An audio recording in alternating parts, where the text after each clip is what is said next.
We shall today study dynamic allocation of data.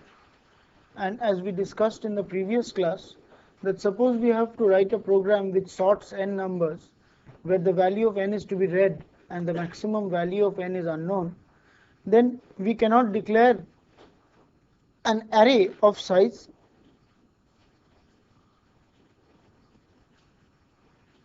of some size, say 5,500, because we do not know what is the maximum size. So we have to dynamically allocate within the program some array after having read the value of n. So in the program we will have scanf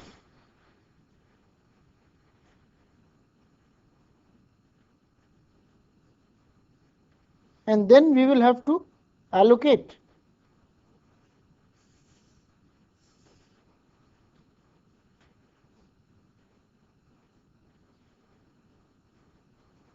an array of integers of size n. So we do this by a sequence of definitions and by some standard functions provided in C. Now before we do this, we will see what we have to declare to define an array of such size.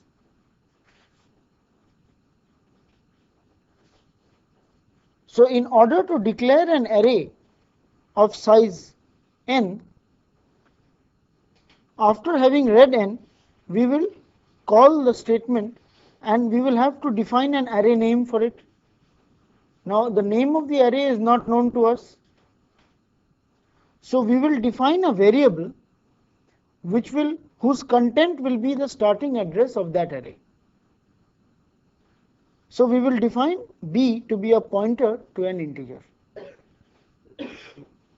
Alright, we will define b to be a pointer to an integer, and then we will allocate n elements of that size, and for that we use malloc, and we will have to allocate data of size n elements where each element is the size of an integer. So n multiplied by size of an integer. Size of is a predefined function. This can be any type. It can even be a structure type. Here we have defined it to be integer. So for any type, automatically size of will give me the size of that structure. Complex or student record, whatever you want, you can put it here.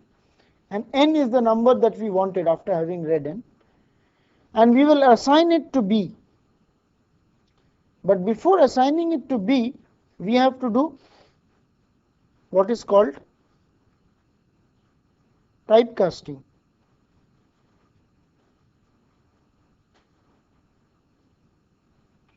Now what is typecasting? In C language, suppose I have defined an integer b and I have defined a floating point number x.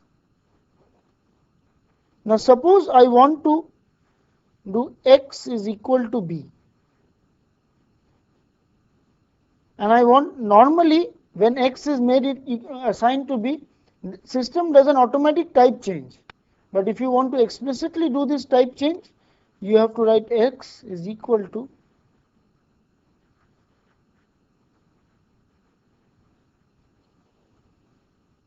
this, converts the expression here to this type, and then this is assigned. On the other hand, if I want to put b is equal to x, I'll have to convert it to an integer and do this conversion of type. Now here I have just got a block of n elements which I have allocated n elements of type integer. So this will just, suppose this will be computed to be say 4, and n into 4, suppose n was to 10, n into 4 40 will be, this expression will evaluate to 40, and a block of 40 will be allocated and the address of that location will come. But we want this to be converted to the same type as this. So the type of this is what? Just remove this variable, you will get its type. A very easy way to find out what the type is, just remove the variable name, you will get its type. Int star. Now after having done this, now B, the content of B has got the address. Now this malloc will return the address, int star, this will return the address. So B is now pointing to an array of n elements. You have physically allocated this array of n elements. Now you can read in the n elements for sorting. So we will see 3 examples of dynamic allocation in this class and see how we can allocate, and depending on what we want to allocate and depending on what we write, what is being allocated. So we'll see them on the computer and move back onto the terminal as and when required.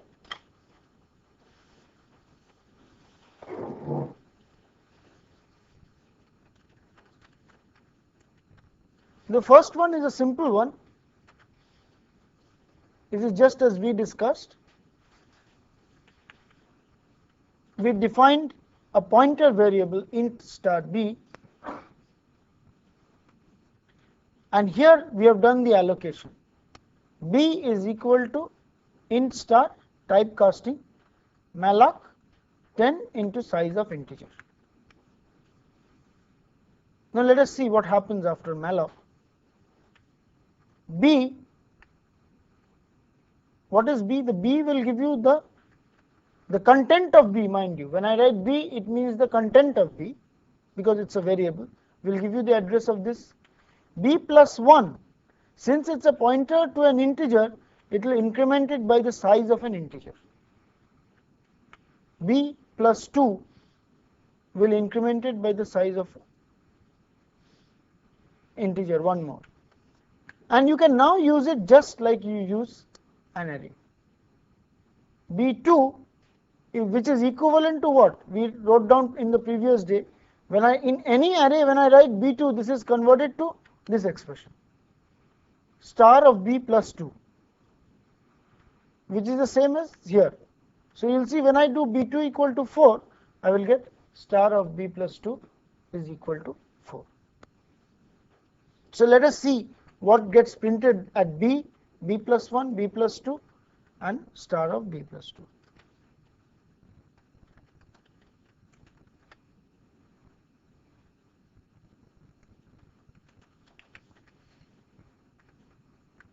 This B is 1073, this is the starting location, alright. This is this, and star of B plus 2 is equal to 4.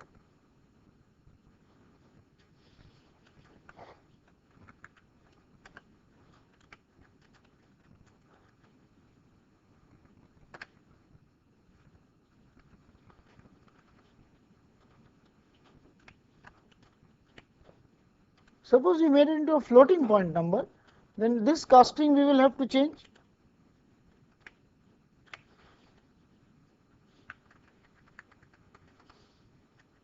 Size of float.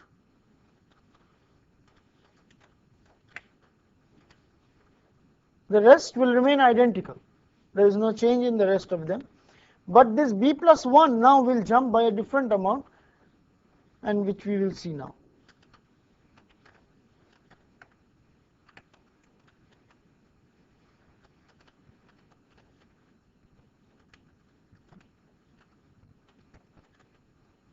Yeah, this is the program.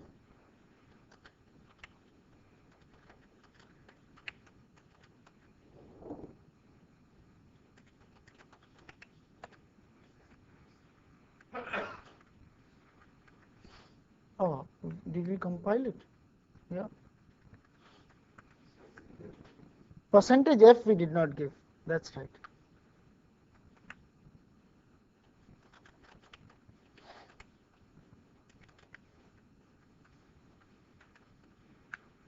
No, but here we have given percentage U.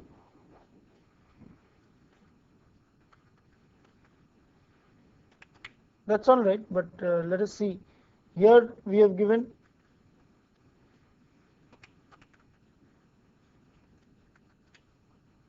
B plus 1. This is a pointer to a floating point number.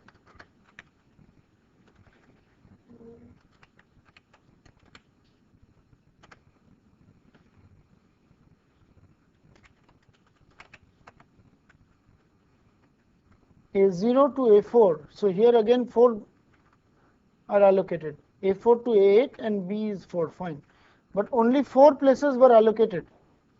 B to B plus 1 and B plus 1 to B plus 2.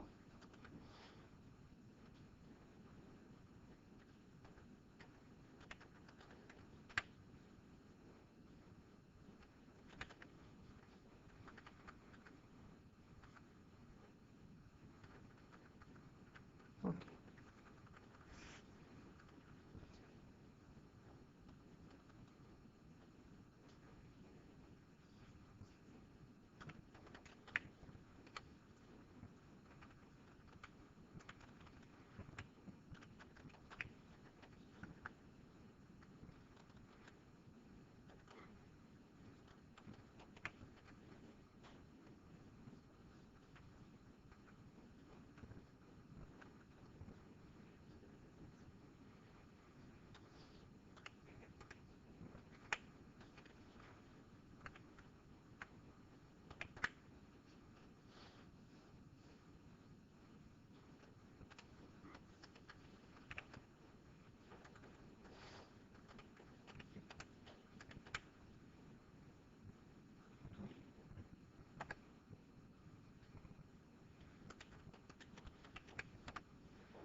When you defined it to be a character, on the other hand, the sizes were only 1.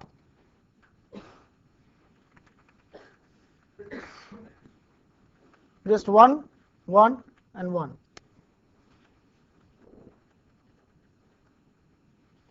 Now let us see another program.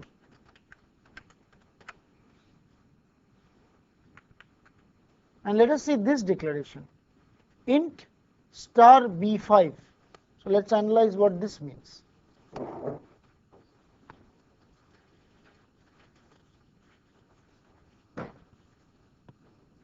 Suppose I define int star B5.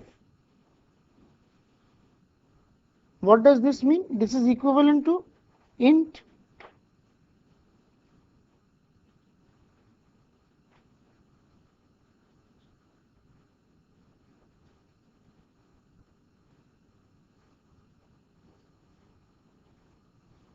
or is it equivalent to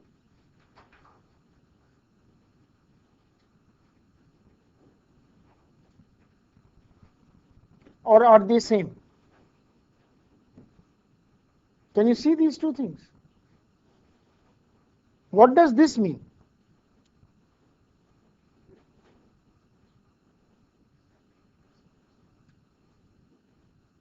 And what does this mean?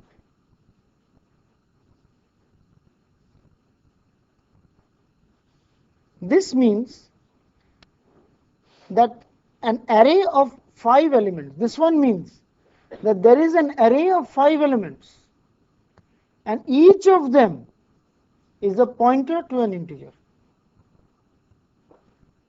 Int star B5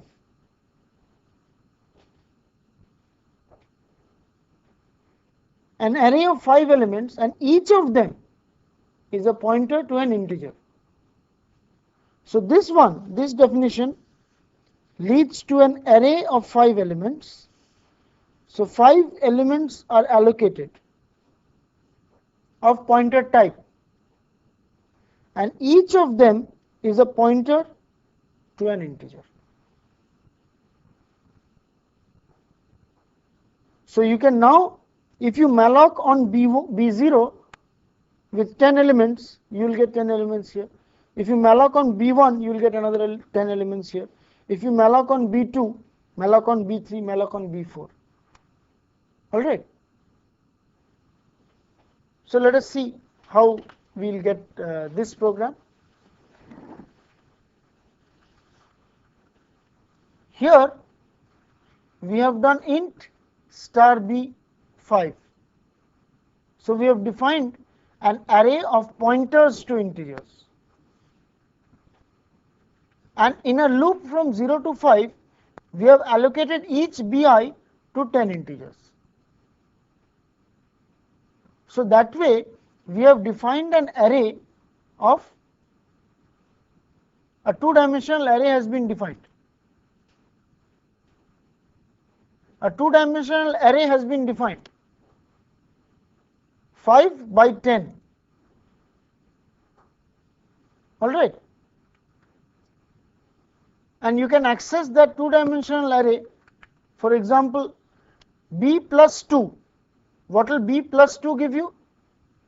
This is an array of pointers, so it will give you the element which is at the second. It will give you the value of the third pointer b2, and the content of that will give you the start address of that array. Plus 3 will give you the third element address on that array, and content of that will give you b23. All right. So we'll see what is b plus 1, b plus 2, star of b plus 2, star of b plus 2 plus 3, and this is star of the whole of that, which is the same as b23. So this is another way. This is one way in which you can define a two-dimensional array dynamically. Though we have kept this size to be constant for all of them, this size could be varied for each of the i's.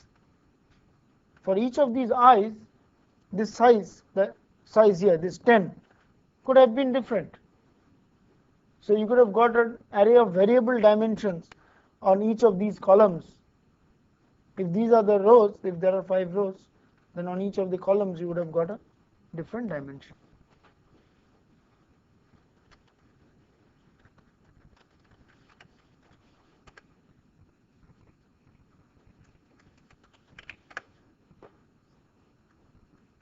B is the start address, b plus 1, b plus 2. This is the content of b plus 2, which is the malloc address. This is the malloc address which you have malloced. These were all initially allocated in that array. This is the malloc address. Content of that b plus 2 plus 3.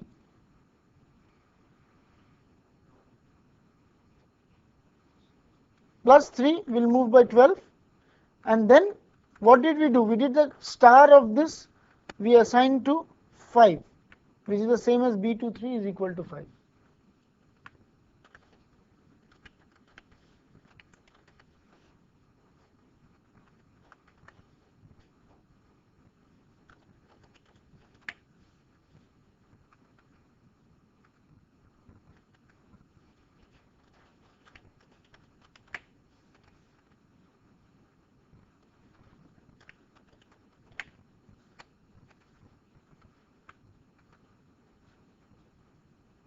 So we have defined a floating point array.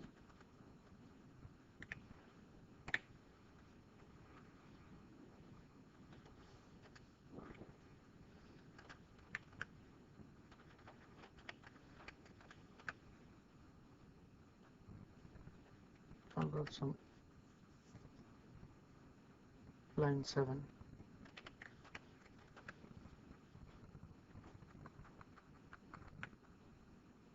It says incompatible type definitions. bi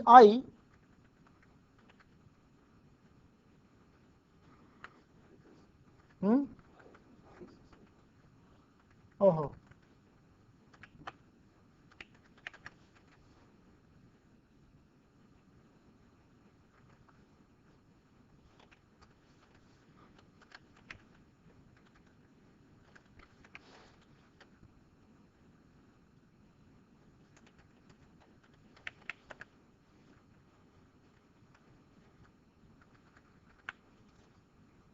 This will define real numbers now. each of them will be a real number.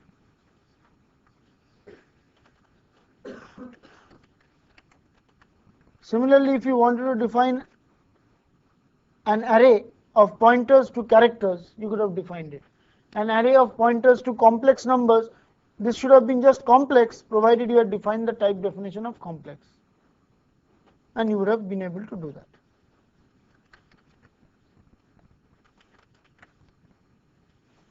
Now coming back to the other one, this one. What does this mean? To understand what this means, let us see what this means.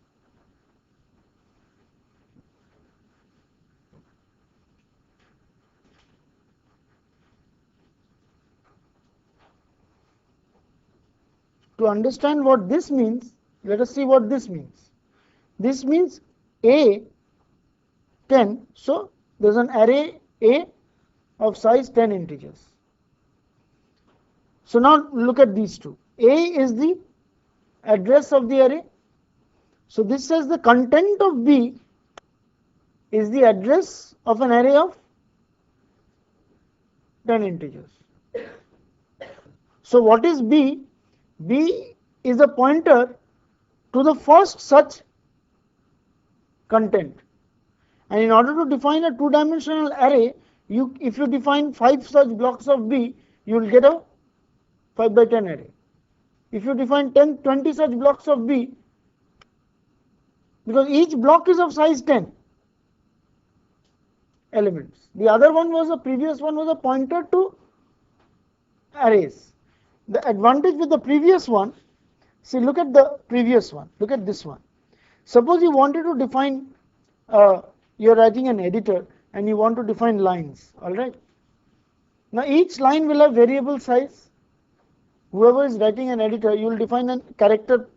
So you would like to define a pointer to characters, and then whenever somebody has written one line, you will malloc only that size.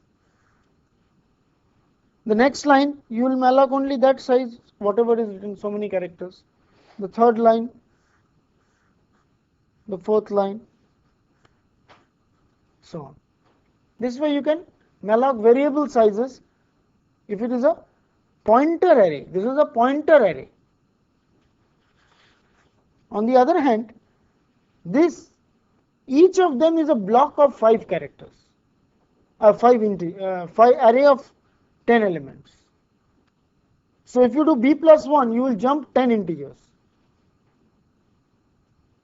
If you do B plus 2, you will jump 10 integers. So using this also you can define a two-dimensional array, as we shall see now.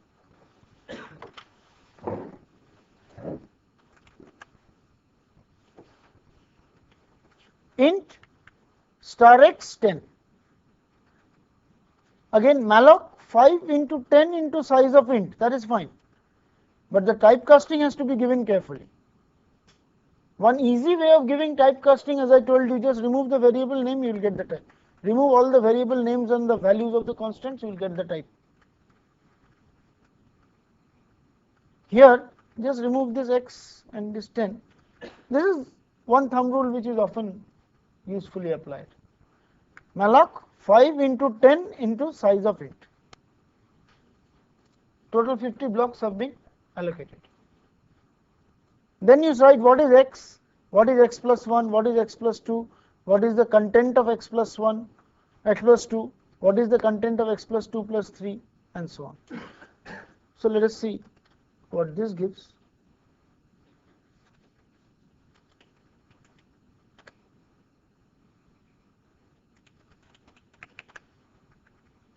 X is this. X plus 1, have you noted that it has jumped by 40 blocks? X plus 2 has jumped by 40 blocks. Content of x plus 2 is the same as this because it points to that two-dimensional array. And plus 3, now it will jump by 12 blocks. And then x23 is equal to 5. So this is another way in which you can define two-dimensional arrays. But these arrays are, each of them are of size fixed, 10, 10, 10, 10, 10, 10. The way they will be stored in the memory will be slightly different depending on, you can see from the way the addresses are stored, you will see how they are stored in the memory. So finally, let us now come to the student record problem that CGPA problem.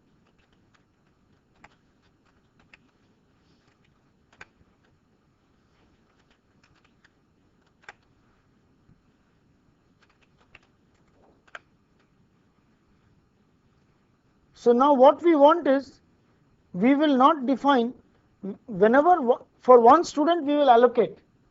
Okay, so we have given a type def structure for the student. Let's work it out first. Let's work it. For the student record, if you recall, the structure of the student record was something like this: struct, char, float, stud1. All right. So what we will now do is, we will not define something like this. We will define only a pointer, and whenever required, we will allocate one student record. So we will do a type def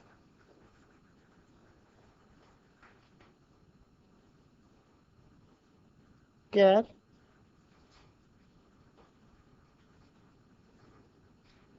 name 25. Type def struct has to be written, no?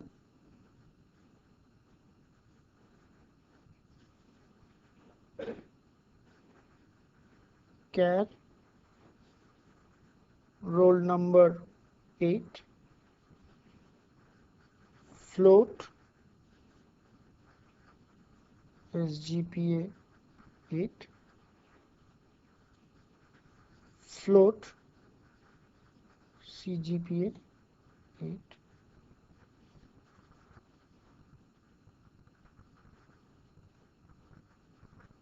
This is what we had defined. Anyway, I think we also got this definition before. And if you want to have, you don't want, this is just a type declaration, and you can define studrec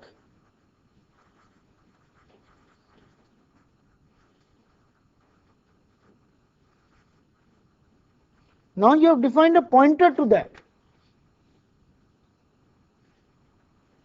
and you can dynamically allocate it as stud1 is equal to studrec star malloc 1 into, let us say we want only 1. If you want 20, 30, whatever you can do. Suppose you want just 1, then 1 into size of studrec. If you want 20, you can allocate 20 an array. If you want 30, you can allocate 30 elements, whatever you want. But if you want 1, you can allocate only 1. So this is how we allocate it. But this is now a pointer. So if we want to access the name of this student, then we will have to write down stud1 pointer name. Roll number will be stud1 pointer.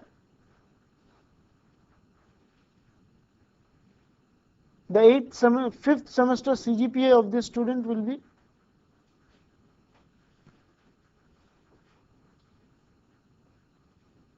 because it's 02. So this is just the modification in the student record program that we had written, which will lead us to this structure. So we can have a quick look at that program now. So this is where we have defined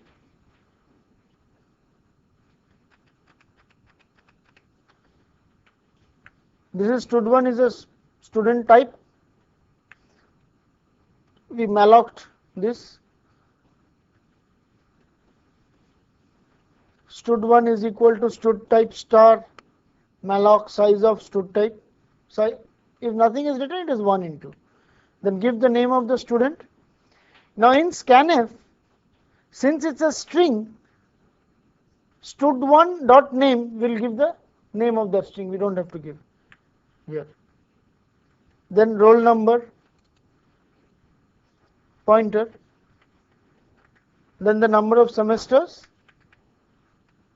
Here you'll have to make it, and because this is a floating point number, stud1 pointer CGPA SGPAI. Thus the dots are changed to pointer notations, and the whole thing will run.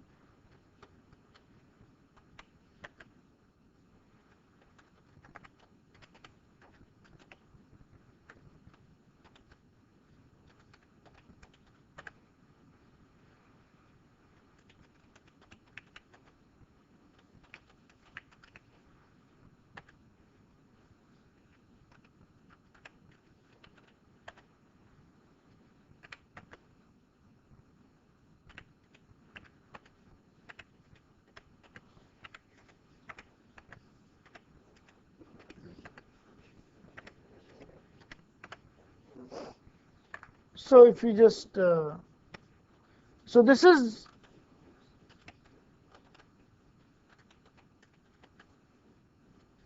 how we can allocate and deallocate even structures. And as I said before, here you can declare even an array of such structures by defining the number of students 10 into 20 into whatever, and then you can access it by stud1 5 pointer roll number. Suppose you allocate 20 here and you want to access the fifth element, then it will be something like this. Stud1 5, that is the fifth element.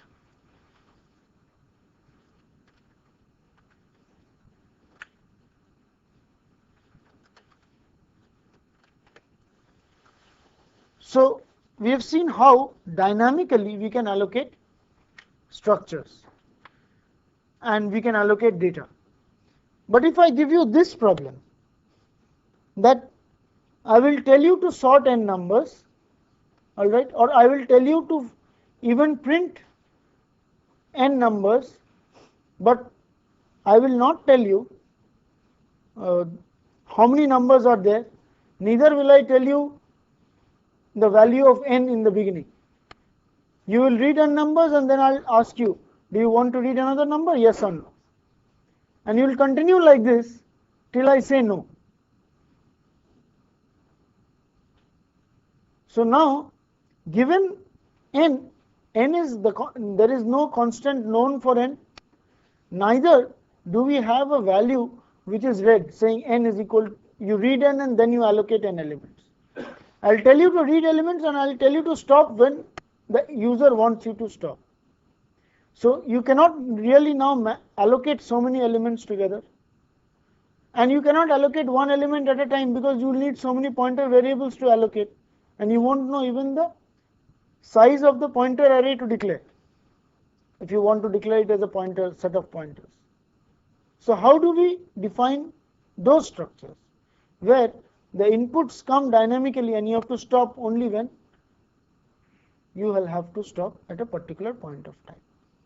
For that we will have to define what are called linked structures.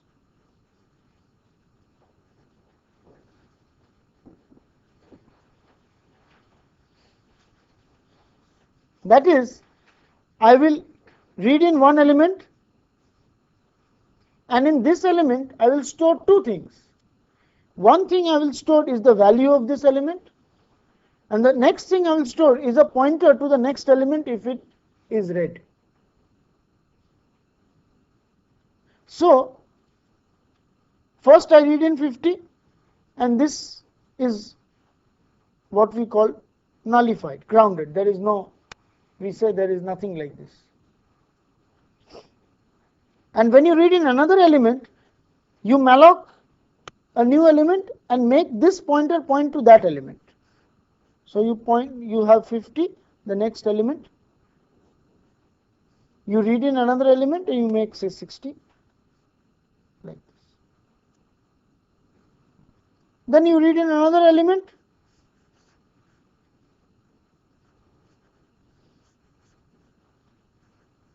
You allocate another element, say 55, and you make this pointer point to this element. This way we can define linked structures, and you can just read in as many elements as and when required. So next day we will study how to define, use and manipulate such linked structures, which are in their simplest variations are called linked lists. But if you think of matrices, you can also have a two-dimensional matrix stored as a linked list in chains in both directions, the rows and the columns. So linked lists in general will be the topic of our future discussion.